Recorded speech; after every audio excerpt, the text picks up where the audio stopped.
Seigneur, bonjour à tout le monde. Voilà, il est bon d'être ici cet après-midi, merci Seigneur. Je pensais à cette scène dans l'Écriture, la transfiguration, lorsque Jésus va être glorifié en présence des apôtres.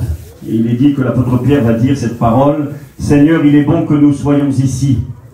Veux-tu que nous dressions une tente, un chapiteau, une pour toi, une pour Moïse et une pour Élie? Et je me suis dit dans mon cœur, si Pierre a voulu dresser les 3 tentes, c'est parce qu'il avait l'intention de rester un certain temps. Il était bien là.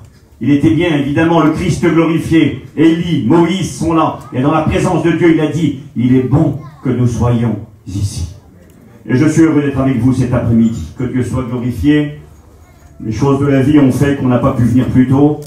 Mais nous sommes heureux d'avoir pu venir aujourd'hui et participer avec vous pendant les 2 jours qui restent avant la fin de cette régionale. Merci au Seigneur. C'est un privilège que vous avez. Vous savez bien, les problèmes pour les uns comme les autres font que parfois nous ne faisons pas ce que nous voulons. Mais profitons pleinement de ces instants qui nous sont donnés. Chaque réunion, chaque instant. Je crois que c'est un temps de retraite spirituelle où Dieu nous parle, où Dieu nous demande à prendre des forces, parce que les temps sont difficiles. Et parce que l'hiver qui vient devant nous, on ne sait pas ce qu'il va produire, mais nous avons besoin de toute la grâce de Dieu. Alors merci au Seigneur pour cet après-midi. Merci aux frères prédicateurs de me donner la possibilité de prendre la parole. C'est un honneur et un privilège. Voilà, j'aimerais qu'on puisse prier le Seigneur. Qu'on demande la grâce de Dieu, pas pour que je prêche bien, mais pour que la parole de Dieu puisse toucher des cœurs à Saint Dieu. C'est ce que nous avons besoin. Pas de choses qui frappent les regards, mais de cette parole vivante et efficace qui percute les cœurs. Et si moi je suis là cet après-midi, évidemment, c'est grâce à Dieu qui m'a sauvé, mais aussi parce que Dieu un jour a choisi un homme, a utilisé un homme pour me conduire à lui. Un homme m'a apporté la parole de Dieu, c'est mon cousin qui est là sur le côté, Billy, et j'aurais aimé qu'il se lève et qu'il prie pour moi et qu'il prie pour chacun d'entre nous. Hein, Billy, s'il te plaît, et on fera aussi une prière pour son frère qui est à l'hôpital. Les nouvelles sont très mauvaises, mais nous avons un Dieu qui est tout puissant. Alors on prie le Seigneur pour cette réunion et pour mon cousin qui est à l'hôpital avec Billy. On prie le Seigneur ensemble, s'il vous plaît. Oui, Seigneur, merci. Nous te bénissons.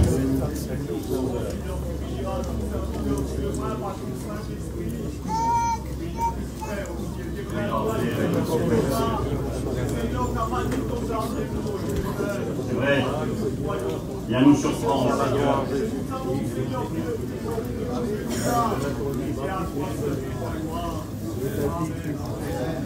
Merci Seigneur, Amen.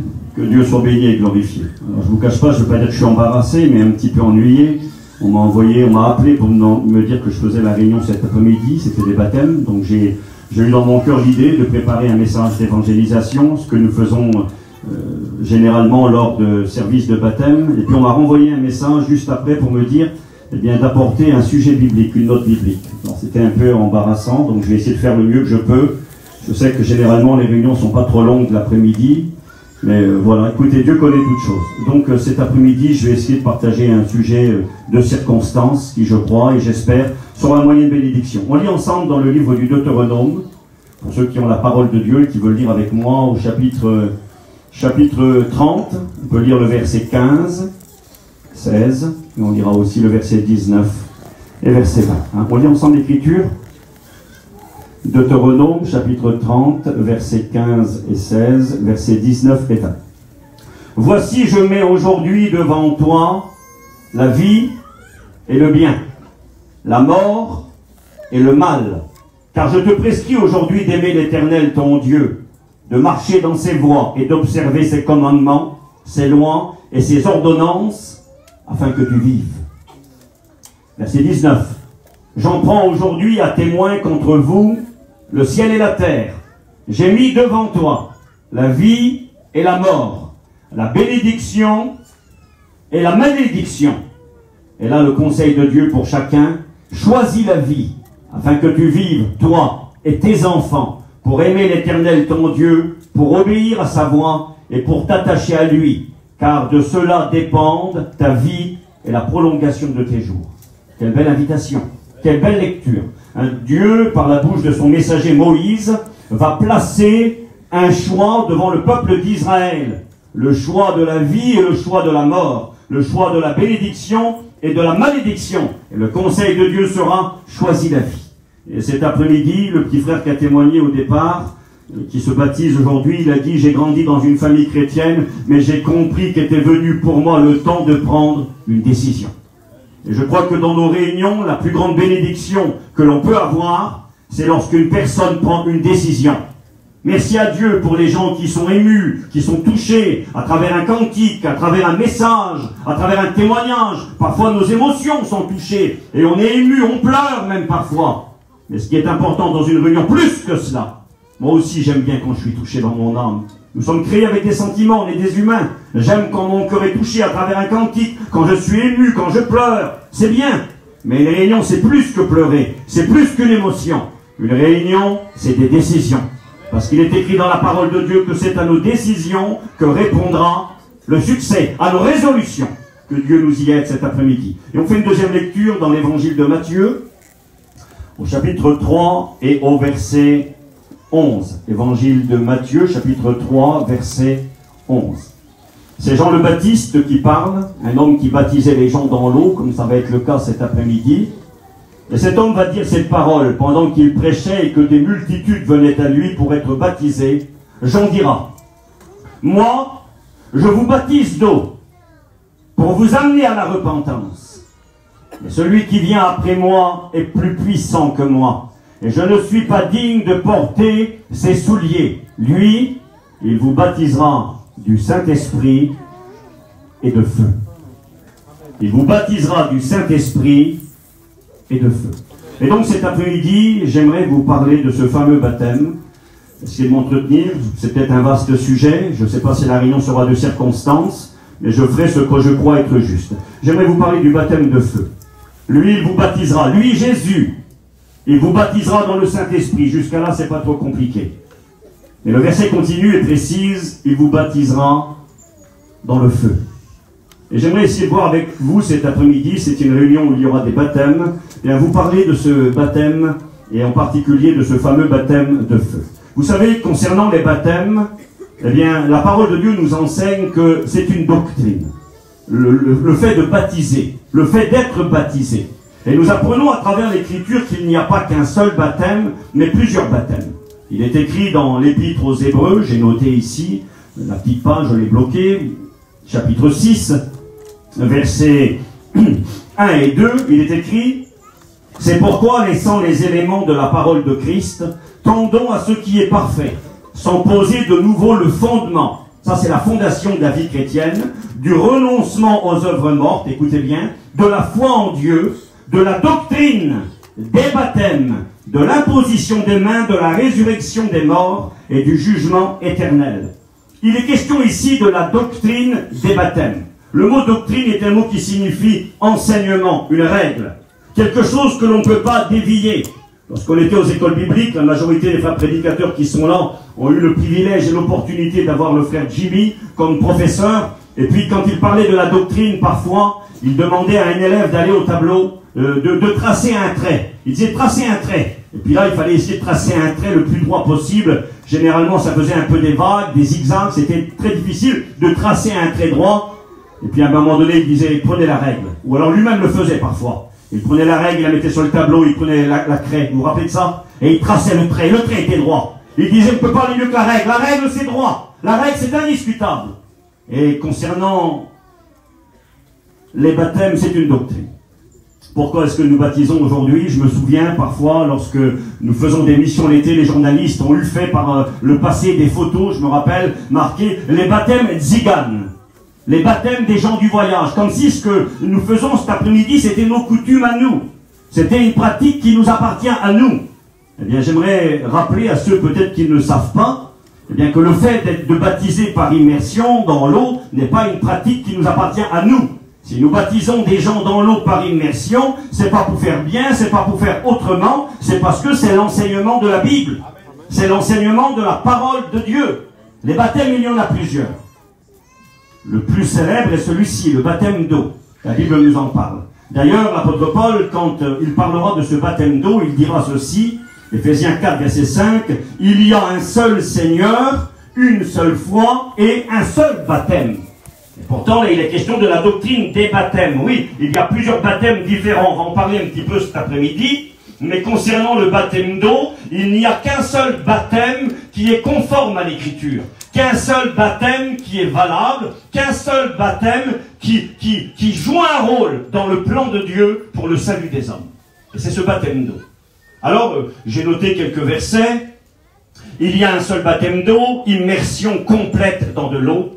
Peut-être que ça ne semble pas important, ce que je dis là cet après-midi pour la majorité d'entre nous, mais c'est très important quand même.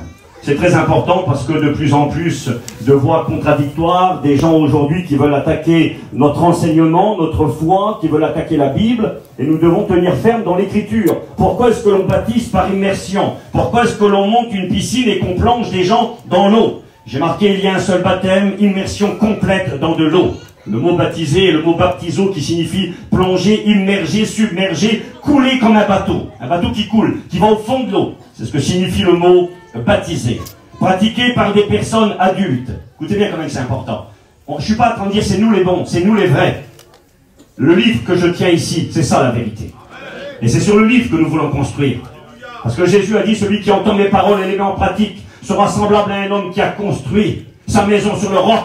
Les vents viendront, les tempêtes viendront, les torrents frapperont la maison, mais la maison restera debout. Et quand on construit sur ce qui est écrit dans la Bible, on va très loin.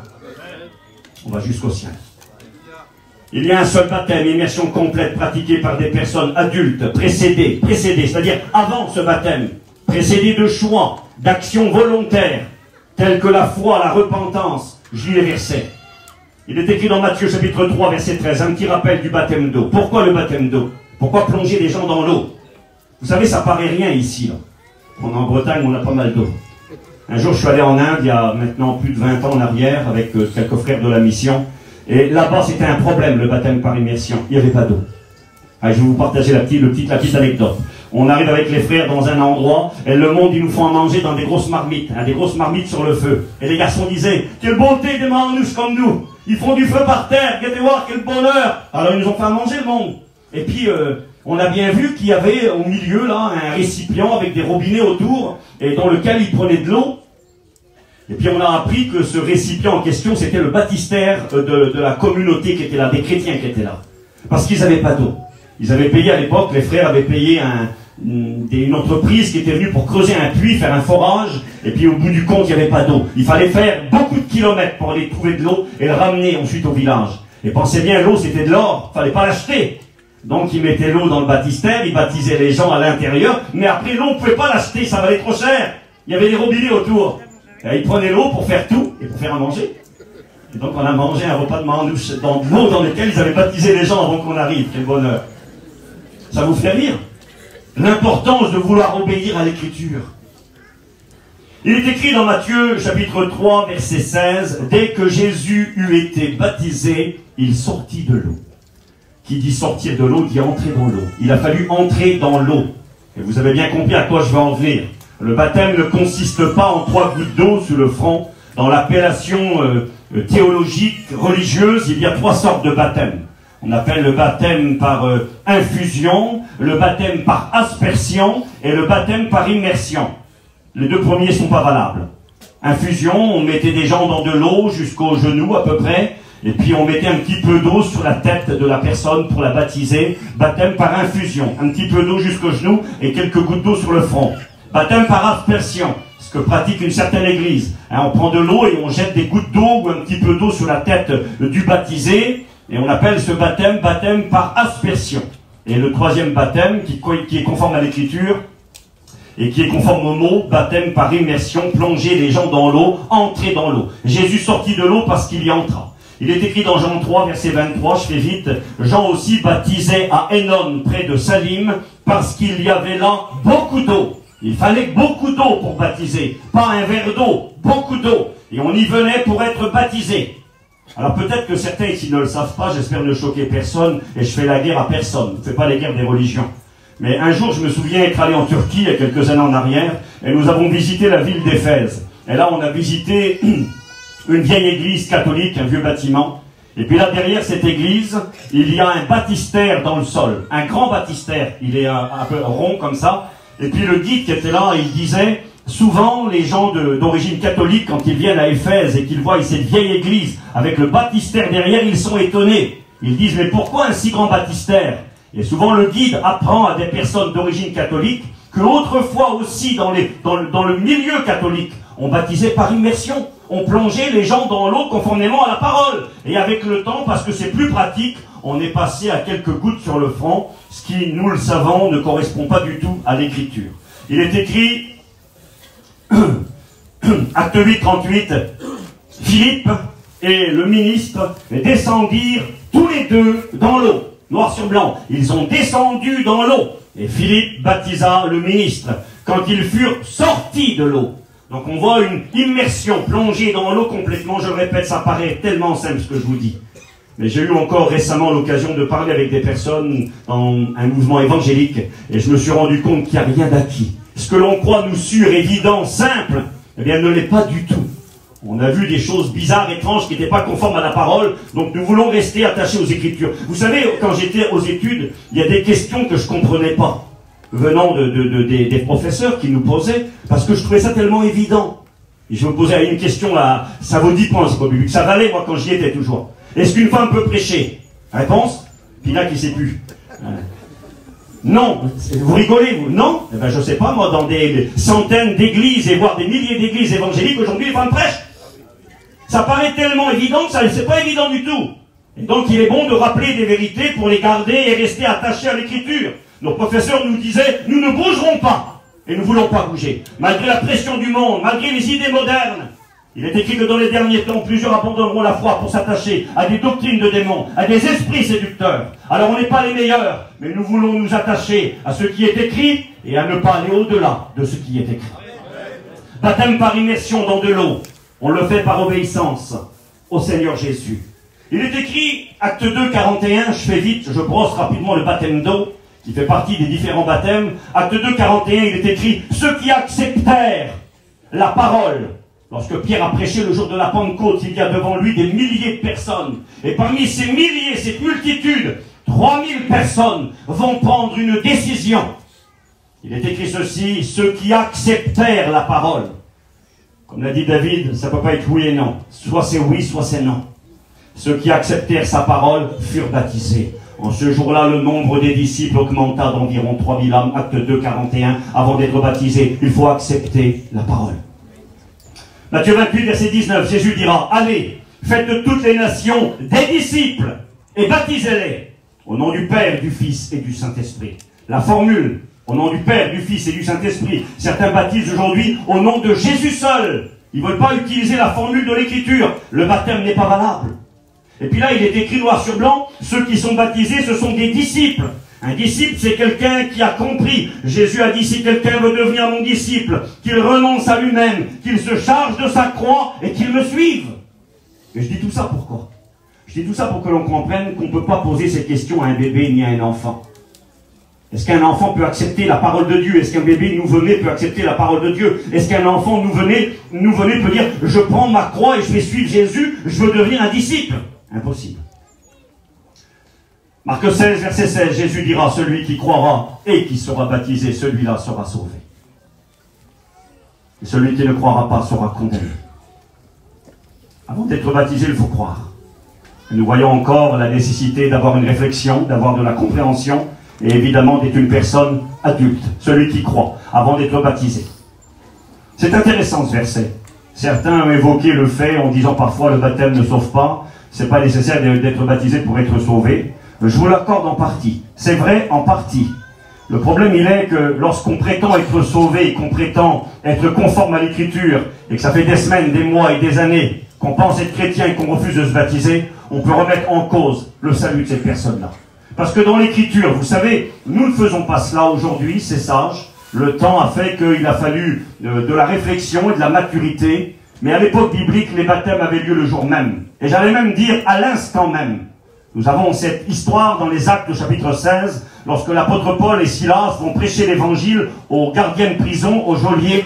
Il est écrit que dans la nuit même, Ils auraient pu attendre le lendemain matin. C'est la nuit. Les murs de la prison tremblent. Les portes s'ouvrent. Le geôlier veut se tuer. L'apôtre Paul lui dira, ne te fais aucun mal, nous sommes tous ici. Et lui de dire à Paul, Seigneur, que faut-il que nous fassions pour être sauvés? Réponse, crois au Seigneur Jésus et tu seras sauvé. Cet homme va croire. Et c'est marqué, dans la nuit même, avec toute sa famille, ils vont passer par les eaux du baptême. Le ministre d'Éthiopie qui, sur la route, va lire la parole, il comprend rien, il connaît rien. Il connaît Dieu, il croit en Dieu, mais il ne connaît pas Jésus. Et il est en train de lire Ésaïe 53, ce passage prophétique qui annonce le Christ crucifié, et il ne comprend pas. Philippe va lui expliquer les Écritures, je ne rentrerai pas dans les détails, on n'a pas le temps, vous lirez chez vous acte 8, et pendant qu'il lui explique les Écritures, son cœur est touché, et Philippe ne va pas oublier de l'enseigner sur la doctrine du baptême d'eau, la nécessité d'obéir. Jésus a dit qu'il fallait croire et être baptisé pour être sauvé. Et là, sur le bord du chemin, pendant qu'il est en train de marcher, ça doit faire peut-être une demi-heure qu'il est chrétien, 10 minutes qu'il est chrétien, il a cru au message, il a accepté le message. Et il va dire, voici de l'eau, qu'est-ce qui empêche que je sois baptisé? Philippe de lui répondre, si tu crois de tout ton cœur, cela est possible. Ils firent arrêter le char. Il aurait pu dire, Pinac, on va attendre d'être chez moi là-bas. Quand je vais rentrer là-bas en Éthiopie, dans le palais de la reine, on va faire une grande fête, un baptistère en or, une grande cérémonie. Son cœur était touché. Il ne voulait pas épater les gens, il ne voulait pas d'une grande cérémonie. Il voulait obéir à Dieu et il voulait être sauvé. Et sur le bord de la route, excusez-moi ce que je vais dire, comme un clochard, le ministre des Finances, dans un trou d'eau sur le bord de la route, plongera dans les eaux du baptême pour obéir à la parole de Dieu. Je dis ça parce que s'il y avait parmi nous des frères et sœurs, des amis, je constate encore cet après-midi que ce sont des jeunes personnes qui s'engagent. Vous savez pourquoi? Parce qu'un jeune se pose moins de questions. Il ne calcule pas demain, après-demain, dans 15 jours, une ici à ci, puis ici à ça. Un jeune, il calcule qu'il aime Dieu. Il calcule qu'il veut obéir à Dieu. Alors il vient trouver le pasteur et il dit, je veux me baptiser. Des fois, quand on prend de l'âge, on calcule de trop. Mais n'oubliez pas qu'à la clé, il y a l'éternité. Il y a la vie éternelle. Et il faut mettre tous les atouts de notre côté et prendre position pour le Christ. Alors, j'avance. Acte 8, 36. Le ministre dit, voici de l'eau, qu'est-ce qui empêche que je sois baptisé? Philippe lui répondit, si tu crois de tout ton cœur, cela est possible. Il faut croire, il faut accepter la parole. J'ai presque fini pour ça. Acte 2, 38. Pierre leur dit, repentez-vous et que chacun de vous soit baptisé. Pose la question, leurs cœurs sont touchés, ils ont écouté la parole de Dieu. Leurs cœurs sont transpercés, dit l'Écriture. Et ils vont dire à Pierre et aux autres, mais que faut-il que nous fassions, hommes frères? Et Pierre de leur répondre, repentez-vous, et que chacun de vous soit baptisé au nom de Jésus-Christ, à cause du pardon des péchés, et vous recevrez le Saint-Esprit. Et donc nous voyons, c'est un rappel bref, qu'avant d'être baptisé dans l'eau, il faut d'abord croire, il faut accepter, il faut se repentir, ensuite il faut de l'eau. Et là, un dernier verset, 1 Pierre 3, 21, il est écrit, cette eau est une figure du baptême, qui n'est pas la purification des souillures du corps. On ne se baptise pas dans l'eau pour se laver, ce n'est pas une douche ni une baignoire, mais c'est l'engagement d'une bonne conscience envers Dieu. Et c'est la raison pour laquelle on va poser la question tout à l'heure aux jeunes, est-ce que vous croyez en Jésus? Est-ce que vous croyez qu'il est mort? Est-ce que vous croyez qu'il est ressuscité? Oui. Est-ce que vous vous engagez à le suivre dans les bons et les mauvais jours? Et les jeunes répondront, oui. Confession publique. Jésus a dit, celui qui aura honte de moi, j'aurai honte de lui. Celui qui me confessera devant les hommes, je le confesserai devant mon Père qui est dans les cieux. Alors, nous avons des personnes qui vont manifester leur engagement. Peut-être un dernier petit verset qui est beau. Acte 8, 12. Il est écrit que Philippe va prêcher l'évangile en Samarie. Et il est écrit ceci. Quand ils eurent cru à Philippe, qui leur annonçait la bonne nouvelle du royaume de Dieu, hommes et femmes se firent baptiser. C'est pas écrit homme, femme, bébé, nourrisson, enfant. C'est marqué hommes et femmes se firent baptiser après avoir cru. Alors, je passe le baptême d'eau. Le baptême d'eau, c'est très intéressant. C'est une pratique qui existe dans le judaïsme, qui était pratiquée sous la loi et qui était pratiquée à l'époque de Jésus. Jean le Baptiste, bien sûr, pratiquait le baptême de repentance dans la foi au Messie qui allait venir. Le peuple juif pratiquait, les dirigeants d'Israël, pour plusieurs événements différents, pratiquaient le baptême d'eau. J'essaie de calculer le temps pour pas traîner trop. Par exemple, quand tu as un nom juif, on appelle ça un païen. Aujourd'hui, pour nous, un païen, c'est quelqu'un qui n'est pas chrétien. Mais bibliquement parlant, un païen, c'est un non juif. Quelqu'un qui n'est pas juif, c'est un païen, même s'il est converti à Jésus-Christ. Et donc, dans le judaïsme, quand un non-juif, un païen se convertit au Dieu d'Israël, eh bien, il doit passer par une cérémonie de baptême. On le plonge aussi dans l'eau et il est membre de la communauté d'Israël. Donc c'était important. Le baptême était utilisé pour entrer au temple.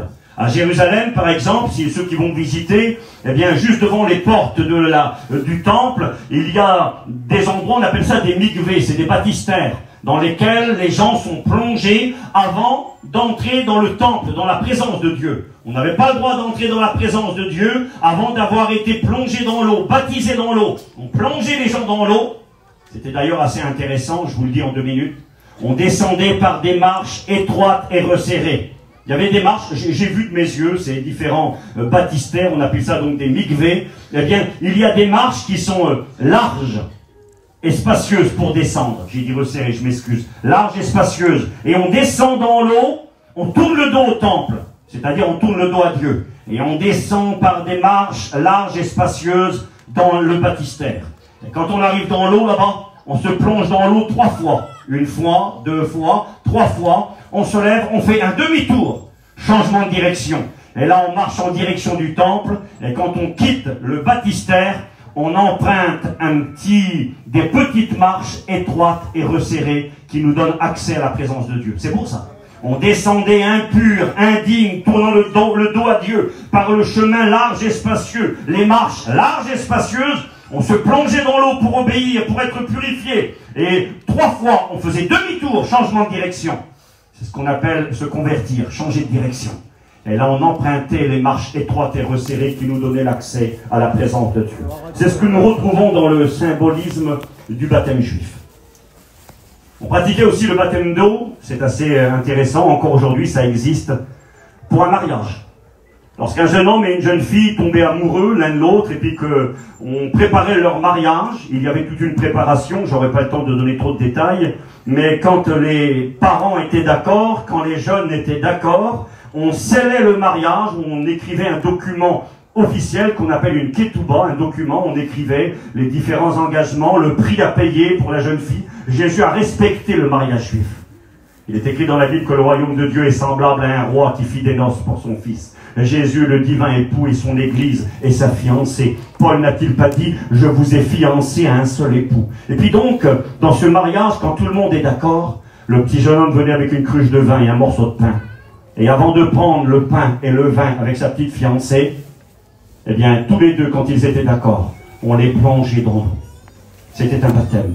On appelait ça le shidoukin, qui veut dire l'engagement. Le petit jeune homme s'était engagé envers la jeune fille. Je vais retourner avec mon père, et je vais lui préparer une demeure, une place, je vais agrandir la maison paternelle, et ensuite je vais revenir te prendre. Généralement, ça demandait 1 an. Il repartait avec son père. Toi, en attendant, tu vas vivre pour moi, tu vas être fidèle pour moi, et je te promets, je vais revenir te chercher. Et le petit jeune homme se plongeait dans l'eau. Je m'engage pour toi. Je crois que c'est l'une des raisons pour laquelle Jésus s'est baptisé. Jésus ne s'est pas baptisé pour ses péchés, vous l'avez bien compris.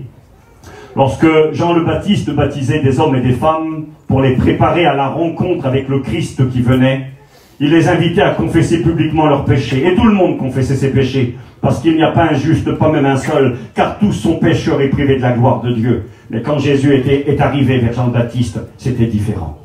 Il était le seul qui n'avait rien à dire. Pas parce qu'il était muet, mais parce qu'il était l'agneau de Dieu qui ôte le péché du monde, parce qu'il était celui dans la bouche duquel aucune fraude ne s'était trouvée. Il était le saint, le pur, le propre, le sans péché, celui qui n'a jamais fauté. Et quand il arrive devant Jean le Baptiste ne veut pas le baptiser. Pourquoi? Parce qu'il n'a pas besoin d'être baptisé.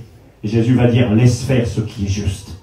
Sous-entendu, une manière d'approuver ton ministère, une manière de laisser un exemple à ceux et à celles qui voudront suivre mes voies. Le Christ s'est engagé comme fiancé pour son épouse ce jour-là. C'est à partir de ce moment-là qu'il commencera son ministère. Vous savez où Jésus s'est baptisé? Au Jourdain, évidemment. Mais la Bible précise le nom. Vous trouverez ça dans l'évangile de Jean, chapitre 1, verset 28. Il est écrit qu'il se baptisa à Bethabara. Généralement, dans nos Bibles, parfois, c'est traduit Béthanie. Je ne sais pas pourquoi. Le mot hébreu qui est là, c'est Bethabara. Et Bethabara, ça veut dire le lieu du passage. Le lieu du passage. Pourquoi le lieu du passage? Parce que l'endroit où Jésus a été baptisé, c'est l'endroit où le peuple d'Israël est rentré. Quand il est rentré dans la terre promise, quand il venait donc d'Égypte, 430 ans de servitude, ils ont erré 40 ans dans le désert. Et au moment d'entrer dans la terre promise, le moment de prendre possession des promesses de Dieu, ils sont passés à Bethabara. Aujourd'hui, ça s'appelle Kazer El Yaoud, l'endroit du passage des Juifs. Jésus s'est baptisé à l'endroit où les Juifs sont entrés. Il y a eu un miracle de Dieu. Dieu a arrêté les eaux du Jourdain. Et là, le peuple a traversé à pied sec. Et ils sont rentrés. Écoutez, c'est intéressant. Moi, ça m'intéresse toujours. Quand ils sont rentrés à l'intérieur du pays promis, et que tout le peuple est rentré, 3 millions d'hommes et de femmes et d'enfants sont rentrés à l'intérieur de ce pays promis. Et quand ils rentrent enfin, ça fait tellement longtemps qu'ils l'attendaient, ce pays où coule le lait, le miel. Il est écrit qu'ils vont prendre 12 pierres. Soyez avec moi. Ils vont prendre 12 rochers. Ils vont les déposer sur le bord de la rive de la rivière. Afin que, quand les gens viendraient dans le temps et qu'ils verraient les 12 rochers, on poserait la question, que signifient les 12 rochers? Eh bien, c'est parce que Dieu nous a fait rentrer dans le pays promis, nous les 12 tribus d'Israël. Mais c'est assez étrange. Quand il a sorti, ils ont sorti 12 pierres, ils les ont mis sur le bord de la rive, en mémoire de la traversée miraculeuse, la prise de possession du pays promis. Il est écrit qu'ils vont prendre 12 pierres sur le bord, qui n'étaient pas dans l'eau, 12 pierres. Et ils vont les mettre à l'intérieur du lit de la rivière. Et quand la rivière, le Jourdain, va reprendre sa place, les 12 pierres vont être cachées. Quelles étaient ces 12 pierres cachées? On a 12 pierres qui représentent Israël sur le bord, à la vue de tout le monde, mais on a 12 pierres cachées dans l'eau. Mais quelles étaient ces 12 pierres? C'est à cet endroit précisément que 1500 ans plus tard, Jésus de Nazareth viendra se faire baptiser. Les 12 pierres cachées étaient son église, construite sur l'enseignement des 12 apôtres. Elles étaient là, cachées à l'intérieur de l'eau. Personne ne les voyait. Mais c'est là que Christ allait venir, passer par les eaux du baptême, pour prendre l'engagement pour les 12 pierres cachées au fond de l'eau. C'était l'église qui était là dans le monde entier, constituée d'hommes et de femmes dans les ténèbres, qui étaient là enfouis, cachés dans la misère.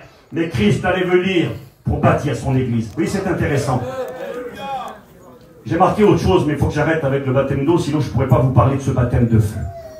Donc le baptême d'eau, on l'a compris, et c'est ce que nous nous efforçons de faire, est un acte d'obéissance à la parole de Dieu. C'est Jésus qui l'a enseigné, et je le crois fermement dans mon cœur.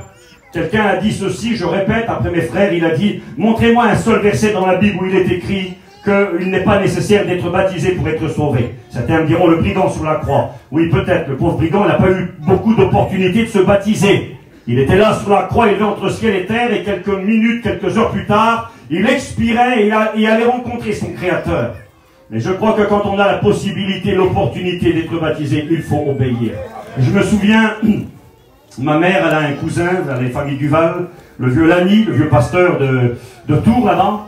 Et il expliquait qu'un jour, sur une place, une dame sédentaire était venue à la réunion avec le pasteur de son église et quelques membres. Et cette femme-là, bien, ne voulait pas se faire baptiser. Pour elle, c'était inutile. Elle ne voyait pas la nécessité d'être baptisée par immersion. Et là, les jeunes prédicateurs, à l'époque, ont essayé de convaincre cette femme, comme je le fais cet après-midi à travers la Bible. Les gens doivent obéir, doivent s'engager, doivent prendre position. S'ils ont reçu la vie de Dieu, c'est une évidence. Normalement, les pasteurs devraient même dire aux gens, écoutez, il faut attendre un petit peu, on va attendre. Mais aujourd'hui, des fois, on doit pousser certaines personnes à passer dans cet engagement. C'est pourquoi? Parce que ces personnes-là, elles aiment le monde. Parce que ces personnes-là, elles aiment leur vie. Parfois même, elles aiment leur péché. Et c'est pour ça qu'elles ne veulent pas s'engager. Il faut dire les choses comme elles sont, parce que c'est vrai. Il y a des gens qui ne veulent pas s'engager. Ils le savent très bien que quand ils seront baptisés, les gens le regarderont comme des chrétiens. Il faudra aller au culte le dimanche. Mais là, quand tu leur dis quelque chose, ils disent « Mais moi, je ne suis pas baptisé, tu sais. » Ils croient pouvoir aller au ciel de cette manière-là. Cette femme le pensait. Et là, les jeunes étudiants ont essayé de convaincre la dame en question. Et cette femme était dure comme le roc. Et là, le pasteur sédentaire a dit aux frères qui étaient là, il a dit « Vous perdez votre temps, ça fait des années que j'essaie de la convaincre, elle ne veut pas écouter. Elle pense qu'elle n'en a pas besoin. » Et puis là, elle n'arrêtait pas, puis elle voulait discuter. Et elle a commencé à parler avec l'ami. Puis elle a dit « Et vous, frère, qu'est-ce que vous en pensez ?» Et il en a eu marre, il y en a qui le connaissent, il a du caractère. Il en a eu marre. Il a dit, écoutez madame, il a dit, ne m'appelez pas mon frère, je ne suis pas votre frère moi. Vous n'êtes pas ma soeur, vous n'obéissez pas à la parole de Dieu, vous n'êtes pas une chrétienne. Alors moi je ne suis pas votre frère, ne m'appelez plus mon frère, et laissez-moi tranquille. Et il est parti. Et quelques jours plus tard, cette femme est revenue à la réunion. Elle a dit, je voudrais parler au vieux pasteur. Et quand on est venu le chercher, il a dit, j'ai rien à lui dire. Il a dit, elle insiste. Il est allé la voir. Il dit, qu'est-ce que vous voulez madame? C'était pas sa soeur. Qu'est-ce que vous voulez, madame? Elle a dit, quand vous m'avez dit l'autre jour que je n'étais pas votre sœur, parce que je ne voulais pas obéir à la parole de Dieu, ça m'a touché. Et j'ai compris que j'avais tort. J'ai pris la décision, je vais passer par les eaux du baptême. Je vous conseille de le faire s'il y en a parmi nous cet après-midi. J'ai marqué ceci. Le baptême d'eau dont nous venons de parler est un baptême très important. Très, très, très important. Il ne faut pas le minimiser. Maintenant, il n'est pas le plus important. Parmi les différents baptêmes, le baptême d'eau n'est pas le plus important. Je le répète, il est très important. Il faut obéir parce que c'est écrit et parce que c'est pratiqué dans la Bible, la parole de Dieu. J'ai marqué le baptême le plus important. Tout le monde quasiment ici est au courant, les pasteurs évidemment. C'est ce baptême que l'on appelle le baptême de régénération, le baptême purificateur. C'est un mot compliqué. Je vous lis la Bible, comme ça on reste sur l'écriture. C'est marqué dans Romains chapitre 6 et verset 3. Ignorez-vous que nous tous qui avons été baptisés en Jésus-Christ, c'est-à-dire dans Jésus, ça c'est particulier, c'est en sa mort que nous avons été baptisés. Être plongé, parce que le mot baptisé veut dire être plongé dans la mort du Christ, de ce Jésus qui meurt à la croix, élevé entre ciel et terre, des clous dans ses mains, dans ses pieds, ce Jésus qui agonise de douleur, qui est maudit, qui prend la culpabilité des hommes et des femmes, le châtiment qui nous donne la paix tombe sur lui, et Christ meurt sur la croix, pour racheter les coupables, pour payer la rançon, pour vous et moi. Et lorsque l'on croit ce message, lorsqu'on plaide coupable, lorsqu'on dit oui c'est moi, je méritais la condamnation, le jugement, je suis séparé de Dieu car le salaire du péché c'est la mort, je mérite la condamnation, mais je crois que Jésus a pris ma place. Le salaire du péché c'est la mort, mais le don gratuit de Dieu c'est la vie éternelle en Jésus-Christ. Et quand j'y crois, par la foi, je me repens de mon péché. Je ne sais pas de quelle manière, ce n'est pas mon corps, mais c'est mon âme, mon esprit. Dieu me plonge dans cette œuvre que Christ a accomplie. C'est marqué, ignorez-vous que nous tous qui avons été baptisés en Jésus, c'est en sa mort que nous avons été baptisés. Galates 3, verset 27. Vous tous qui avez été baptisés en Christ, vous avez revêtu le Christ.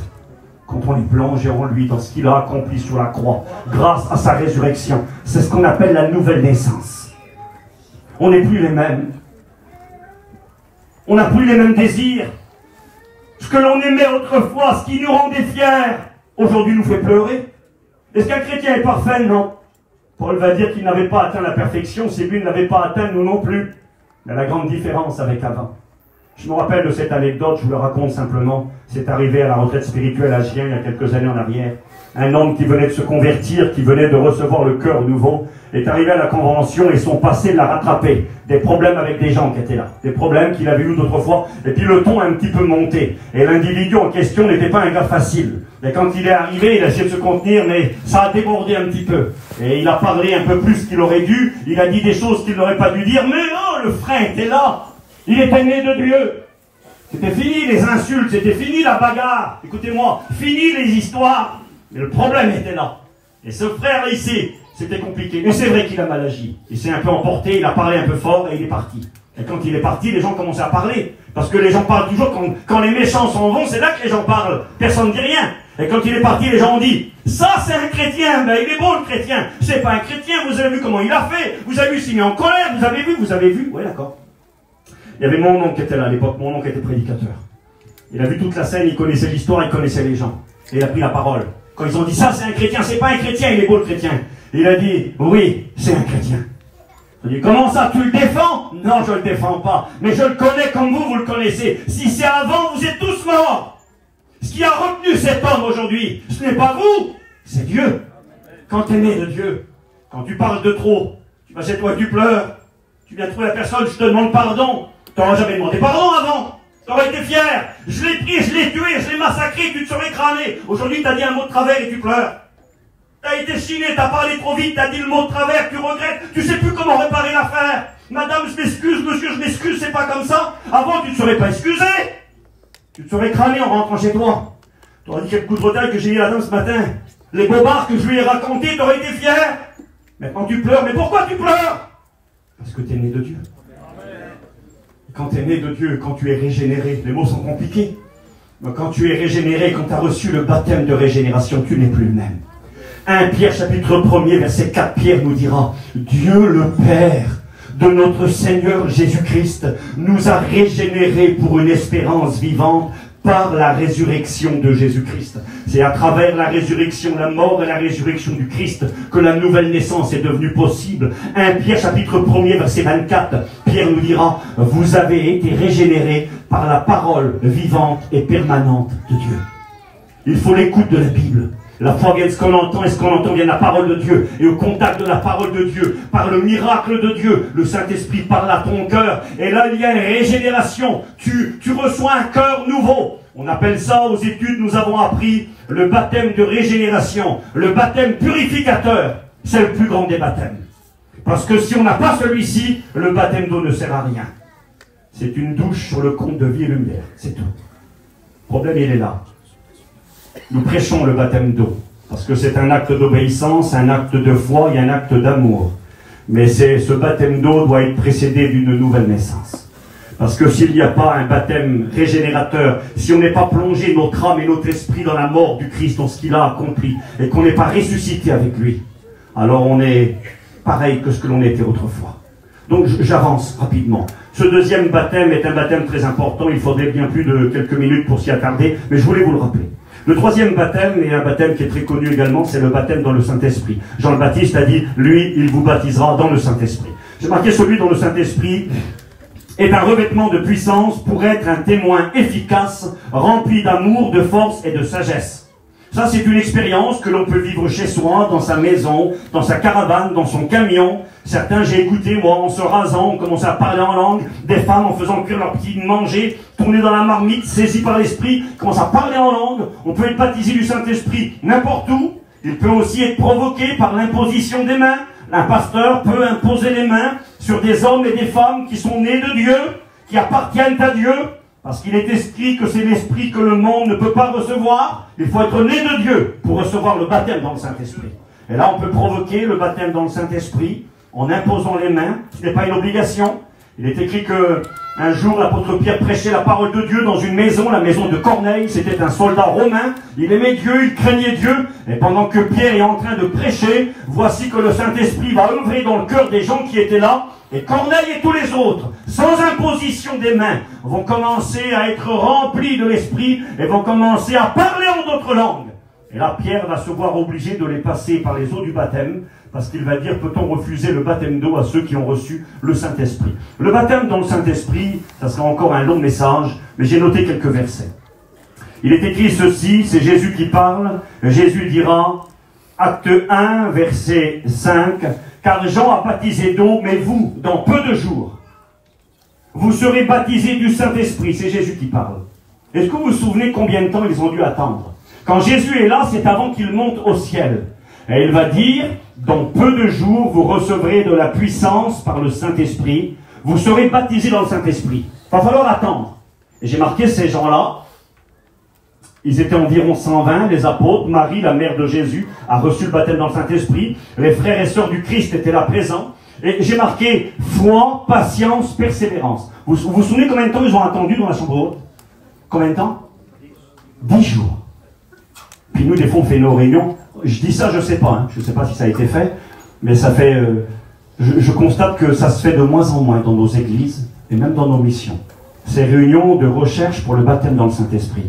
Il semblerait que c'est plus important. J'ai été dans certains milieux, moi, aujourd'hui, ils ont même peur, ils voudraient même pratiquement, pas dans notre mission, ils voudraient presque stopper les gens qui parlent en langue. Ils ont peur du parler en langue. N'oubliez jamais que le réveil de notre mission a commencé comme le réveil de la Bible, l'Église primitive. Tout a commencé à Pentecôte par les baptêmes dans le Saint-Esprit. Les 120 remplis de l'Esprit se sont levés, Pierre a prêché 3000 conversions, et l'Église était née ce jour-là. Notre mission à nous, elle est née à Brest là-bas. Il est où Johnny? Il va être content. Et à Brest là-bas, dans une cave, lorsque 3 ou 4 personnes ont reçu le baptême dans le Saint-Esprit, Clément Le Cossack a dit, on ne peut pas le refuser maintenant les eaux du baptême. C'est ce qui a été le déclencheur. Il les a baptisés, Mans faisait partie du nombre. La dernière personne qui était présente ce jour-là pour les baptêmes, c'est la mère de mon cousin qui est là, la mère à François. Elle s'est baptisée dans les premiers qui étaient là. Et le mouvement Vie et Lumière était né. 4-5 personnes avaient reçu le baptême dans l'esprit. Tout a commencé là. N'oublions jamais. Alors nous devons nous attacher, aspirer aux dons spirituels. Alors bien sûr, on n'est pas pour le dérèglement, mais nous aimons l'action du Saint-Esprit. Nous croyons au don spirituel. Nous croyons qu'aujourd'hui, plus que jamais, nous voulons pratiquer ces choses. Regardez ce qu'il est marqué. Je fais vite. J'ai marqué ceci. Jésus dira, dans peu de jours, vous serez baptisés du Saint-Esprit, mais vous recevrez une puissance. Le Saint-Esprit viendra sur vous et vous serez mes témoins à Jérusalem, en Judée, en Galilée, en Samarie et jusqu'aux extrémités de la terre. De la puissance. Pourtant, ils avaient vu le Christ ressuscité. Ce n'était pas suffisant. Ils avaient besoin de cet esprit. C'est écrit de Timothée 1,7. Ce n'est pas un esprit de timidité que Dieu nous a donné, mais un esprit de force, d'amour et de sagesse. Et quand on voit l'apôtre Pierre qui renie le Christ à Pâques, on le voit 50 jours plus tard. Il est rempli de ce Saint-Esprit, revêtu du Saint-Esprit. Un esprit de force, d'amour et de sagesse. Et Pierre se lèvera. Il prêchera l'évangile avec autorité et il y aura 3000 conversions ce jour-là. Nous devons aspirer. C'est écrit que la promesse, elle est pour tous ceux qui croiront. Je peux lire les versets si vous le voulez, acte 2. Car la promesse, elle est pour vous et pour tous ceux qui croiront en aussi grand nombre que le Seigneur les appellera. Je le dis pour ceux qui ne le sont pas cet après-midi. Tu es chrétien depuis 15 jours, 6 mois, 5 ans, 20 ans, 30 ans. Tu n'es pas encore baptisé dans le Saint-Esprit. Tu t'es résigné. Tu n'y crois plus. Oh, tu dis, je vis bien ma vie chrétienne comme ça. De toute façon, j'irai au ciel quand même. T'as raison. On peut aller au ciel sans le baptême dans le Saint-Esprit. Mais quel dommage. Quel dommage de passer à côté d'une promesse qui est pour chacun. Personne ne le mérite. On ne reçoit pas le baptême dans le Saint-Esprit parce qu'on est meilleur que les autres. On reçoit le baptême dans le Saint-Esprit parce qu'on y croit. C'est par la foi qu'on le reçoit. Parce qu'on y aspire. Aspirer au don spirituel. La vie de l'esprit. Le mot grec est le mot zélo qui signifie désirer ardemment, brûler à l'intérieur. Il faut que ça brûle en vous. Seigneur, je veux cette puissance. Je suis là à la régionale, à la retraite spirituelle avant l'hiver. Je veux le baptême dans le Saint-Esprit, dans les réunions. Je veux pour être un témoin efficace. Je veux que tu te serves de moi davantage. J'ai besoin, Seigneur. Alors je passe. Le petit verset Zacharie 4,6. Il me reprit et me dit, ce n'est ni par la puissance, ni par la force, mais c'est par mon esprit, dit l'Éternel. Nous avons besoin d'esprit. Et j'en viens vite fait à un quatrième baptême. Un quatrième baptême, nous avons vu vite fait le baptême d'eau par immersion, ce que nous pratiquons par obéissance, c'est une nécessité quand on est né de Dieu et qu'on est sauvé. Nous avons vu rapidement qu'il y a le baptême de régénération qui est la nouvelle naissance, que l'on reçoit par la foi. Comment? Quand on s'est repenti et qu'on a cru en Jésus-Christ de Nazareth. On reçoit un cœur nouveau, une régénération, un cœur tout neuf. Pas un mieux, pas un plus, une transformation totale. Dieu dit, j'arracherai ton cœur de chair, et de pierre, et je te donnerai un cœur de chair, un cœur qui aime, un cœur qui plaît à Dieu. Merci au Seigneur. Nous avons vu le baptême dans le Saint-Esprit, c'est un survol, nécessité pour être un témoin efficace, quelque chose que l'on reçoit et que l'on obtient par la foi, que Jésus nous donne. C'est Jésus qui baptise dans le Saint-Esprit. Un baptême aussi qui est un peu moins populaire, dont on ne parle pas beaucoup, mais qui pourtant existe et qui est très important, c'est le baptême de la souffrance. Baptême de la souffrance. Ah oui, la doctrine des baptêmes. Marc 10, verset 38, Jésus parle. Jésus leur répondit, vous ne savez pas ce que vous demandez. Pouvez-vous boire la coupe que je dois boire? Écoutez bien, Jésus parle. Et pouvez-vous être baptisé du baptême dont je dois être baptisé? De quel baptême Jésus parle-t-il? Jésus a été baptisé du baptême d'eau. A-t-il reçu le baptême de régénération? Non, il n'en avait pas besoin. Il est le Fils de Dieu, il n'a pas besoin d'un cœur régénéré. Son cœur est propre, son cœur est pur, son cœur est parfait. Ce baptême n'était pas nécessaire pour le Christ. Mais là, Jésus va parler d'un baptême qu'il n'avait pas encore reçu. Et là, on n'est pas loin de Golgotha, pas loin de la croix. Marc 10, 39. Les disciples répondirent à Jésus, oui, nous le pouvons. Quelle audace. Nous pouvons boire la coupe que tu dois boire et nous pouvons être baptisés du baptême dont tu dois être baptisé. Jésus leur répondit, il est vrai que vous boirez la coupe que je dois boire. Ouh là là. Et que vous serez baptisés du baptême dont je dois être baptisé. De quel baptême Jésus parlait-il? J'ai marqué, Jésus ne parle pas du baptême d'eau qu'il a déjà reçu il y a bien longtemps, en Marc 1, verset 9, mais des souffrances prochaines qui l'attendaient à Gethsémane et à Golgotha. Il dira d'ailleurs qu'il lui tardait que ce baptême soit accompli, car il redoutait la souffrance qu'il allait endurer à Golgotha et Gethsémane. Souvenez-vous qu'à Gethsémane, du front coulera du front du Christ, alors qu'il n'a reçu aucun coup, simplement à cause de l'angoisse de son âme. Jésus dira, mon âme est triste jusqu'à la mort. Jésus a souffert dans son corps et dans son âme au plus haut niveau. C'est marqué, De plus, nous pouvons dire que ces deux disciples, qui étaient Jacques et Jean, allaient tous deux connaître bien des misères et des tribulations, des baptêmes, des immersions dans la souffrance, et pour preuve la parole de Dieu. Il y avait Jacques et Jean, deux frères, les fils de Zébédée. Et quand on lit les Écritures, on s'apercevra que le premier apôtre qui finira en martyr, exécuté, tué à coups d'épée, sera Jacques. Jacques, acte 12, verset 1er. Vers le même temps, le roi Hérode se mit à maltraiter quelques membres de l'Église et il fit mourir par l'épée Jacques, frère de Jean. Jacques va être tué, exécuté à cause de sa foi en Jésus-Christ. Il sera mis à mort. Effectivement, il va boire la coupe et il va être baptisé de ce baptême. La souffrance pour la cause du Christ. Écoutez ce que je vous dis. La souffrance pour la cause du Christ. Ce n'est pas simplement souffrir pour souffrir. Parce que sur la terre, tout le monde peut souffrir. Et parfois, des inconvertis peuvent avoir les mêmes souffrances qu'un chrétien. Mais là, il s'agit des souffrances pour le Christ. Des souffrances à cause du Seigneur. C'est marqué comme ça. Jean parlera de ces souffrances. Celui aussi à qui Christ dira qu'il boira la coupe et qu'il sera baptisé du baptême de souffrance. Apocalypse 1, verset 9.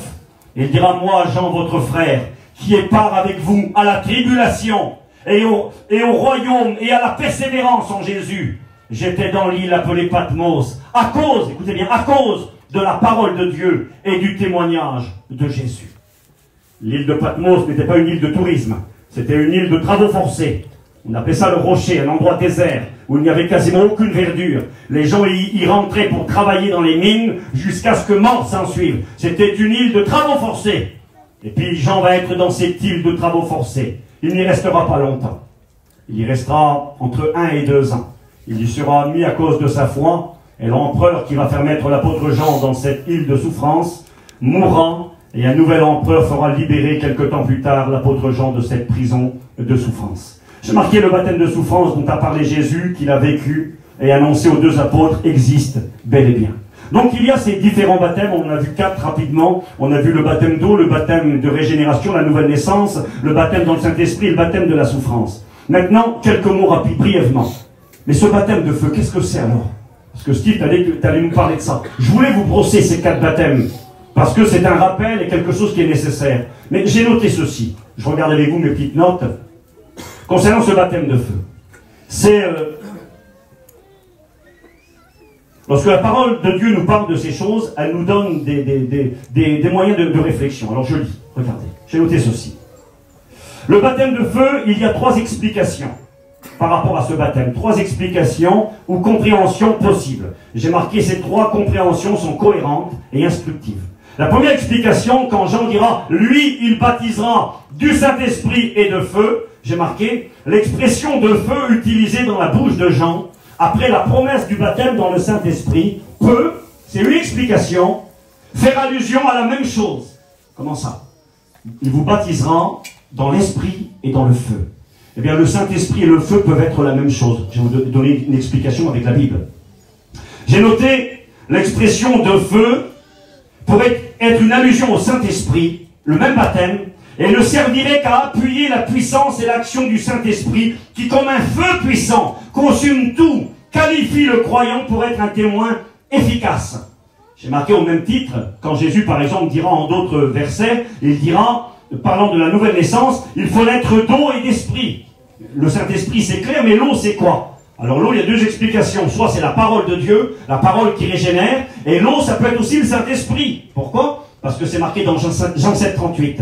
Celui qui croit en moi, dit le Christ, des fleuves d'eau vive couleront de son cœur, comme dit l'Écriture. Il dit cela du Saint-Esprit que devait recevoir celui qui croirait en lui. Alors certains ont dit, naître d'eau et d'esprit, c'est naître par le Saint-Esprit, miracle de Dieu, mais aussi être baptisé dans le Saint-Esprit et dans le feu, eh bien c'est la même chose. Le feu serait le Saint-Esprit. Et d'ailleurs, c'est intéressant, je fais vite. Acte 2, verset 3, le jour où les 120 reçurent le baptême dans le Saint-Esprit, n'est-il pas écrit des langues, soyez avec moi quelques minutes, semblables à des langues de feu, leur apparurent, séparées les unes des autres, et se posèrent sur chacune d'eux. Donc certains diront, et c'est possible, je ne dis pas que c'est pas vrai, parce que c'est possible, quand Jean le Baptiste a dit, lui, il baptisera du Saint-Esprit et de feu, il faisait allusion à la même chose. Et il compare le Saint-Esprit à du feu. Et donc, je le répète, le jour de la Pentecôte, quand le Saint-Esprit s'est manifesté, des langues de feu se sont posées sur chacun d'eux. Et là, ils ont reçu de la puissance. J'ai marqué, c'est possible que j'en parlais de cela, de cette puissance de l'Esprit semblable à un feu qui se propage, qui consume et qui donne la vie. C'est possible. C'est une explication, on la retient. Deuxième explication, je fais vite. J'ai marqué dans la Bible, le feu est une image, comme nous l'avons vu tout de suite, le 4e baptême de la souffrance. Qui, comme lui, la souffrance et le feu ont cette particularité, elles épurent, c'est-à-dire elles enlèvent les impuretés. Elles purifient et consument les choses viles pour laisser place à ce qui est précieux. Verset à l'appui, 1 Pierre 1,6. C'est là ce qui fait votre joie. Quoique maintenant, dira l'apôtre Pierre, puisqu'il le faut, vous soyez attristés pour un peu de temps, écoutez bien, par diverses épreuves, afin que l'épreuve de votre foi, plus précieuse que l'or périssable, qui cependant est éprouvée par le feu. Pierre va parler de la souffrance, et il va comparer notre foi qui est éprouvée dans la souffrance à du feu. Il va dire ceci, afin que l'épreuve de votre foi, plus précieuse que l'or périssable, qui cependant est éprouvée par le feu, et pour résultat, la souffrance que peuvent endurer certains chrétiens, ce baptême dans la souffrance que l'on refuse, que l'on voudrait éviter à tout prix, parce que le prix est trop lourd à payer. Regardez ce qu'il produit, c'est marqué ceci. Après avoir été éprouvé par le feu, ça produira la louange, la gloire, l'honneur, lorsque Jésus-Christ apparaîtra. Il n'y a pas de candidat pour la souffrance, moi j'en suis pas un. Et pourtant la souffrance, elle existe. Et vous savez, nous avons vu, vous et moi, et nous-mêmes sommes passés par des temps de souffrance. Et ces temps, parfois, au lieu de nous détruire, nous ont rendus plus forts. Ces temps, parfois, au lieu de nous rendre pires, nous ont rendus meilleurs. De toute façon, il y a deux alternatives dans la souffrance. C'est soit on se révolte contre Dieu, on lève le poing contre le ciel et on abandonne, et on devient le pire des pires. Ou alors, à un moment donné, on prend conscience dans la souffrance qu'on n'est rien, on s'attache au fidèle Créateur, on lui fait confiance, et on devient meilleur. J'ai parlé récemment avec quelqu'un qui avait beaucoup souffert dans la maladie. Et je disais, et c'était vrai, que cette personne n'était plus la même qu'au départ. Cette personne était chrétienne avant, mais dans le temps de souffrance qui s'est prolongé, ce n'était plus la même personne. Elle était devenue meilleure. Elle avait grandi, elle était proche de Dieu. Ce n'était plus la même. Regardez ce qu'il est écrit rapidement. 1 Pierre 4, verset 12. Bien-aimés, ne soyez pas surpris. Je lis ces versets parce que certains pensent que quand Jean le Baptiste a dit, lui, il baptisera du Saint-Esprit et de feu. Première explication, juste le baptême dans le Saint-Esprit comparé à du feu, d'accord? C'est possible, les langues de feu, nous les avons. Deuxième explication, ce verset laisserait sous-entendre que Jean annonçait que Jésus baptiserait les gens dans le Saint-Esprit et baptiserait les gens dans la souffrance. Parce que le feu comparé à la souffrance, écoutez, je lis la Bible, 1 Pierre 4, 12. Bien-aimés, ne soyez pas surpris, comme d'une chose étrange qui vous arrive. Les gens sont surpris. C'est bizarre, je suis chrétien, je souffre. Ah bon? Si tu ne veux pas souffrir et devenir chrétien, ne deviens pas chrétien. Être chrétien n'est pas un vaccin anti-douleur, anti-maladie, anti-souffrance. Non, un chrétien, ça pleure, et un chrétien, ça souffre. Au cas où que certains ne le sauraient pas. 1 Pierre 4, 12. Bien sûr que nous le savons tous. Ne soyez pas surpris comme d'une chose étrange, écoutez bien, qui vous arrive de la fournaise qui est au milieu de vous pour vous éprouver. Traduction parole de vie, elle est plus simple. Amis très chers, vous êtes dans le feu de la souffrance. Ne soyez pas surpris, ce n'est pas étonnant. Ce feu va montrer ce que vous valez. Quelle belle traduction, hein? Ce feu va montrer ce que vous valez. De jouer au héros, l'apôtre de la foi, ici c'est facile. Mais quand tu es dans l'épreuve, dans la maladie, quand tu es dans le deuil, quand tu es à l'hôpital en train de pleurer, que tu ne comprends plus rien, c'est là les héros de la foi. On a les héros qui reçoivent, béni soit Dieu. Mais je crois que les plus grands héros, c'est ceux qui ne reçoivent pas et qui confessent que Dieu est vivant. Ésaïe 48, verset 10. Je t'ai mis au creuset. Le creuset, c'est là qu'on mettait les métaux mélangés. L'or, même parfois, on mettait de l'or. Mais il y avait de l'impureté à l'intérieur, il y avait de la saleté dedans. Et dans le creuset, au feu du fondeur, on allumait le feu très fort. Et là, toutes les scories, toutes les saletés sortaient. Et l'or devenait encore plus belle et plus pure. Ésaïe 48, verset 10. Je t'ai mis au creuset, dit le Seigneur. Mais non pour retirer de l'argent. Je t'ai éprouvé dans la fournaise de l'adversité. Traduction parole de vie encore plus simple. Je vous ai purifié dans le feu du malheur. Alors, c'est une possibilité supplémentaire. Je marquais Apocalypse 2:10, le Seigneur dira à l'Église, ne crains pas ce que tu vas souffrir, voici le diable jettera quelques-uns de vous en prison, le diable jettera quelques-uns de vous en prison, afin que vous soyez éprouvés.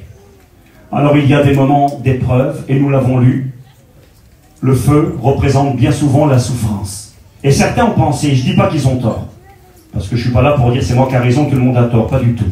Satan, ça tient la route et c'est biblique. Quand Jean le Baptiste dira, lui, il baptisera du Saint-Esprit et de feu. Le feu peut représenter le Saint-Esprit. J'y crois, aucun problème, c'est marqué, nous l'avons lu. Mais le feu peut représenter aussi la souffrance. Alors, est-ce que Jean annonçait en disant, le Messie arrive, il plongera les gens dans le Saint-Esprit et il les plongera dans la souffrance? Alors, regardez ce que j'ai marqué. J'ai noté, ce baptême, dit baptême de feu, serait une annonce des diverses épreuves et souffrances auxquelles sont appelés à faire face tous les véritables croyants. Qui vont les former, hein, cette souffrance va les former, va les façonner, et vont faire de lui un disciple accompli qui ressemblera à son maître. N'est-il pas écrit Luc 6,40 que le disciple n'est pas plus que le maître, mais tout disciple accompli sera comme son maître? Alors c'est possible, oui, je passe, c'est possible que Jean le Baptiste annonçait, à travers cette expression baptême de feu, le baptême de souffrance auquel peuvent être exposés les chrétiens, nous l'avons vu, et auquel Jésus a été baptisé. Maintenant, j'ai retiré cette pensée. J'ai marqué, si Jean le Baptiste annonce ici le baptême de la souffrance auquel certains chrétiens auront part, j'ai marqué, ceci implique que tous les croyants auront part à ce baptême de souffrance, et que c'est Jésus qui nous plongera dans la souffrance. Et là, c'est un peu plus compliqué à comprendre. C'est Jésus qui me plonge dans la souffrance, parce qu'il est dit que c'est lui qui baptise dans le feu. Alors, j'ai marqué, oui, il existe des souffrances que le Seigneur peut utiliser et permettre pour notre formation, pour épurer, pour que nous progressions. Mais est-ce que c'est obligatoire pour tous? J'ai marqué non. Jésus l'a dit à Jacques et Jean, pas à tout le monde. Et est-ce que c'est Jésus qui va nous plonger dans la souffrance? J'ai marqué point d'interrogation. Alors j'ai marqué une dernière piste et on va finir. Le baptême de feu peut être le baptême dans le Saint-Esprit, c'est tout. Les langues de feu, ok. Ça peut être le baptême de souffrance, mais on voit que le baptême de souffrance, il existe, c'est une certitude. Mais est-ce que Jean parlait de cela? Alors je vais terminer maintenant. J'espère ne pas trop vous ennuyer et je vous dis merci pour votre patience. J'ai presque fini. J'ai marqué, il faut toujours lire un texte, c'est ce que nous avons appelé aux écoles bibliques, dans son contexte. C'est-à-dire lire ce qu'il y a autour pour bien comprendre. Des fois on lit un verset comme ça, et puis si on ne lit pas ce qui est écrit avant ou après, on ne comprend rien. Par exemple, c'est écrit dans la Bible, Jésus baptisait plus de disciples que Jean. Tu lis le verset, tu dis Jésus baptisait les gens. Et tu lis un peu plus loin, c'est marqué. Toutefois, Jésus ne baptisait pas lui-même, c'était ses disciples qui baptisaient. Si tu lis pas plus loin, tu vas dire Jésus a baptisé des personnes. Non, Jésus ne baptisait personne. Je crois que l'une des raisons était celle-ci. Les gens baptisés par le Christ auraient pu se croire supérieurs aux autres. Alors Jésus lui-même ne baptisait personne, c'est les disciples qui baptisaient. Mais donc, le contexte est important pour comprendre les choses. Et là, dans quel contexte, soyez avec moi 2 minutes, dans quel contexte Jean le Baptiste a dit, lui, il vous baptisera dans le Saint-Esprit et dans le feu. Je vous lis la Bible. Matthieu 3, verset 7. Voyant venir à son baptême beaucoup de pharisiens et de sadducéens, des hommes religieux, Jésus leur dit, race de vipères, qui vous a appris à fuir la colère à venir? Produisez donc du fruit digne de la repentance. Soyez avec moi 2 minutes. Ne prétendez pas dire en vous-même, nous avons Abraham pour père, car je vous déclare que de ces pierres-ci, Dieu peut susciter des enfants à Abraham. Ces gens-là, ils étaient juifs, ils étaient religieux, et ils pensaient aller au ciel directement. Et puis là, Jean le Baptiste dira, vous vous trompez. Verset 10, soyez avec moi 2 minutes. Déjà la cognée est mise à la racine des arbres. Ouvrez vos oreilles. Tout arbre donc qui ne produit pas de bons fruits sera coupé et jeté au feu. Juste après, il dit, moi je vous baptise d'eau pour vous amener à la repentance. Mais celui qui vient après moi est plus grand que moi, plus puissant que moi. Je ne suis pas digne de délier la courroie de ses souliers. Lui, il vous baptisera dans le Saint-Esprit et le feu. Verset 12, le verset qui suit. Il a son vanne à la main. Il nettoiera son aire. Il ramassera le blé dans le grenier. Et il brûlera la paille dans un feu qui ne s'éteint point. Et ça, c'est très intéressant. Et on pourrait faire la même lecture dans Luc chapitre 3, je vous en fais grâce, vous le ferez chez vous, au verset 7 jusqu'au verset 18, et il dit la même chose. J'ai marqué, Jean annonce à ceux qui viennent pour être baptisés par lui, et en particulier aux gens très religieux, qu'il faut, écoutez bien, réellement se préparer pour la rencontre avec le Christ qui vient. Et qu'il n'y aurait que deux alternatives possibles. Soyez avec moi. Il leur dit, produisez du fruit digne de la repentance. Changez, devenez meilleurs, abandonnez le mal, détournez-vous du mal, tournez-vous vers le bien, repentez-vous car il vient. Et quand il va venir, il y aura deux options. Soit il vous mettra dans le grenier, il prendra le bon blé, il le mettra dans le grenier, il jettera la paille dans du feu. Il y a deux alternatives. Soit on est du blé et on va dans le grenier, soit on est de la paille et on est jeté dans le feu. Et il dira, déjà la cognée est mise à la racine de l'arbre. Un coin, les élagueurs, ils savent ce que c'est là, une sorte de burin, si vous voulez. On mettait ça dans les arbres, aujourd'hui encore, on utilise, quand on coupe les arbres, on met des coins, je suis pas un expert là, on met ça à l'intérieur, on tape dessus avec une masse, un marteau, pour faire pencher l'arbre, pour le faire tomber. Et Jean le Baptiste disait, déjà la cognée est mise à la racine de l'arbre. Tout arbre qui ne produit pas de bons fruits sera coupé et jeté au feu. Par contre, s'il produit du bon fruit, il ne sera pas coupé. Il apportera de la joie à son maître. Il apportera du bonheur à son maître. Et on voit ici qu'il y a donc ces deux alternatives qui sont proposées par Jean le Baptiste. Il disait à ces gens-là de se préparer, un appel à la décision, au choix, car il y avait deux alternatives, deux manières de rencontrer celui qui allait venir, et il fallait être prêt. Soit on serait un arbre utile au bon fruit, ou un arbre inutile, coupé et jeté au feu. Ou on sera du blé, ou on sera de la paille. J'ai marqué ceci. Il est donc possible, en étant fidèle au texte et à son contexte, de dire que lorsque Jean disait de Jésus qu'il était celui qui baptise dans l'esprit et dans le feu, qu'il pouvait ainsi présenter Jésus comme celui qui allait opérer deux choses différentes. Pour ceux qui allaient croire, pour ceux qui allaient se repentir, pour ceux qui allaient être prêts, il allait les baptiser dans le Saint-Esprit, il allait les faire naître de nouveau, il allait faire d'eux du bon blé, il allait faire d'eux des bons arbres, qui allaient produire du bon fruit à la gloire de Dieu. Le fruit de l'esprit, l'amour, la paix, la joie, la patience, la bonté, la douceur, la maîtrise de soi. Ou alors les fruits dont nous rougissons autrefois. J'ai noté ceci. Rappelez-vous ce qu'il est écrit. Je lis pour vous la Bible. Matthieu 18, j'ai fini, promis. 18, 8. Si ta main ou ton pied sont pour toi une occasion de chute, coupe-les et jette-les loin de toi. Écoutez bien. Mieux vaut pour toi entrer dans la vie boiteux ou manchot que d'avoir les deux pieds et les deux mains et d'être jeté dans le feu éternel. Être jeté dans le feu. Matthieu 18, verset 9. Si ton œil est pour toi une occasion de chute, arrache-le, jette-le loin de toi. Mieux vaut pour toi entrer dans la vie n'ayant qu'un œil que d'avoir les deux yeux et d'être jeté dans le feu de la géhenne. Jésus a celui qui a le pouvoir de jeter dans le feu. Jésus a l'autorité. C'est écrit dans Acte 10, 42, Jésus nous a ordonné de prêcher au peuple et d'attester que c'est lui qui a été établi par Dieu juge des vivants et des morts. Jean 5, 22, le Père ne juge personne, mais il a remis tout jugement entre les mains du Fils. Celui qui bientôt va faire le tri, celui qui engrangera dans le grenier céleste le bon blé, engrangera les arbres qui ont produit du bon fruit, et jettera les autres au feu, c'est lui. Regardez ce qu'il est marqué, Matthieu 25, 31. Lorsque le Fils de l'homme viendra dans la gloire, avec tous les anges, il s'assiera sur le trône de sa gloire, Jésus revient. Toutes les nations seront rassemblées devant lui. Il séparera les uns d'avec les autres. Il baptise dans l'esprit ou il jette dans le feu. Comme le berger sépare les brebis d'avec les boucs, il mettra les brebis à sa droite et les boucs à sa gauche. Alors il dira à ceux qui sont à sa droite, le bon blé, venez vous qui êtes bénis de mon Père, prenez possession du royaume, qui est préparé dès la fondation du monde. Ensuite il dira à ceux qui sont à sa gauche, retirez-vous de moi maudits, allez dans le feu éternel qui a été préparé pour le diable et pour ses anges. Ceux-ci iront au châtiment éternel et les justes iront à la vie éternelle. Est-ce que vous comprenez ce que je suis en train de vous dire? Je suis en train de vous dire cet après-midi que ce baptême de feu a trois explications possibles. La première peut être le baptême dans le Saint-Esprit et c'est tout. C'est possible et ça ne me dérange pas. La deuxième peut être une allusion à la souffrance. Baptême de souffrance. C'est aussi une possibilité. Mais quand on lit le contexte, on s'aperçoit qu'il y a une troisième explication possible.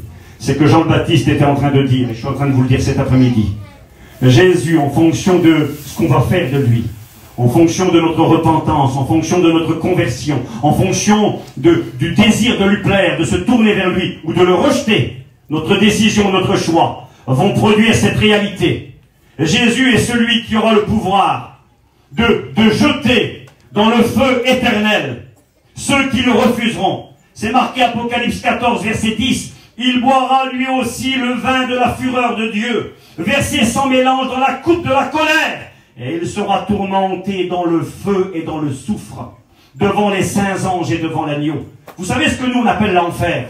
L'enfer n'est pas l'endroit où vont les gens qui meurent sans Dieu aujourd'hui. Les gens qui meurent sans Dieu vont dans un endroit de tourment provisoire, le séjour des morts en bas. Ils souffrent cruellement dans leur âme, mais les corps sont dans les tombeaux. Mais la Bible enseigne que bientôt à la fin des temps, à la fin du monde, un trône blanc apparaîtra, le ciel et la terre s'enfuiront devant sa face. Et tous les morts ressusciteront, petits et grands. Ils comparaîtront devant Dieu. Quand je dis petits et grands, c'est en classe. Les riches comme les petits, les ministres comme le balayeur, comparaîtront devant Dieu. Et là, ils seront jetés par les temps ardents, dans les temps ardents de feu et de soufre. Par qui? Par le Christ. C'est lui qui a l'autorité. C'est lui le juge suprême. Et lorsque Jean prêchait ce jour-là, j'ai fini maintenant. J'ai ici plein de versets, mais je vous en fais grâce. Dieu, sans tenir compte des temps d'ignorance, annonce à tous les hommes qu'ils doivent se repentir parce qu'il a fixé un jour où il va juger le monde. Par qui? Par l'homme qu'il a désigné en le ressuscitant des morts, à savoir Jésus-Christ. Cet après-midi, à travers ce temps de baptême, j'ai fini. Je voulais vous rappeler que ce baptême de feu, il y a cette explication. Ne faites pas de polémique, n'essayez pas de dire oui, je ne sais pas de faire plus, de faire différent. Mais j'essaie vraiment de vous mettre en garde. Le message de Jean le Baptiste est d'actualité. Ce feu, que Jean le Baptiste appelait la colère à venir, c'est un feu qui vient. Alors certains ayant vu la colère de Dieu qui vient sur le monde, la grande tribulation, c'est possible. Mais ce qui est sûr, c'est qu'il y aura une colère éternelle, dans un feu éternel, où des hommes et des femmes, corps, âme et esprit, seront jetés, précipités dans un lac de tourment. Paillon disait, il y aura dans ce lieu, c'est écrit dans la Bible, le diable lui-même sera dans ce lieu, dans ce lac de feu. Il y aura l'antéchrist et le faux prophète. Il y aura la mort et le séjour des morts et les damnés de tous les temps. Et Paillon disait, triste compagnie. C'est pas du tout rigolo ce que je dis. Il y en a qui rigolent des fois, c'est pas rigolo. L'enfer est une réalité. Et quand Jean le Baptiste prêchait, il invitait les gens à prendre position, parce qu'il y a ces deux alternatives qui sont possibles. Alors oui, j'ai commencé par là et je finis. Deutéronome 30, verset 19. J'en prends aujourd'hui à témoin contre vous le ciel et la terre. J'ai mis devant toi la vie et la mort, la bénédiction et la malédiction. Soit tu peux être rempli du Saint-Esprit. Tu peux naître de Dieu par le Saint-Esprit. Tu peux être baptisé dans le Saint-Esprit par ce Jésus-Christ qui est venu, qui est mort pour toi et qui est ressuscité, et devenir du bon blé, un bon arbre, qui bientôt vivra pour l'éternité avec le Christ. Ou alors tu seras précipité dans le feu éternel. Ce soir, cet après-midi, pardon, la parole finit ainsi, on baisse nos têtes. J'ai mis devant toi la vie et la mort, la bénédiction et la malédiction. Alors, conseil de Dieu, choisis la vie, afin que tu vives. Prions le Seigneur.